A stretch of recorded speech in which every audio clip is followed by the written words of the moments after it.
Sana candan aşığım, duy güzeller güzeli.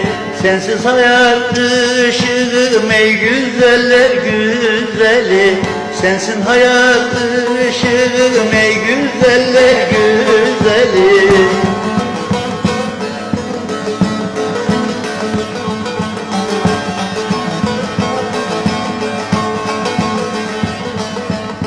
Girdin gönül köşküne, sen dönderdin şaşkına. Düştüm senin aşkına ey güzeller güzeli. Düştüm senin aşkına ey güzeller güzeli.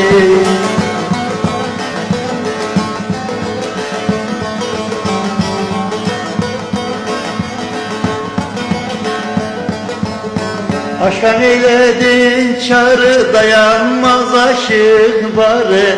Kaşların ince eğri ya güzeller güzeli. Kaşların ince eğri ya güzeller güzeli.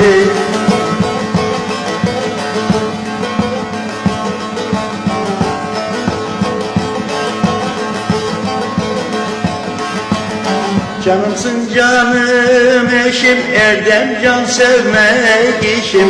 Hem dünyam hem güneşim, ay güzeller güzeli. Sen dünyam sen güneşim, ay güzeller güzeli.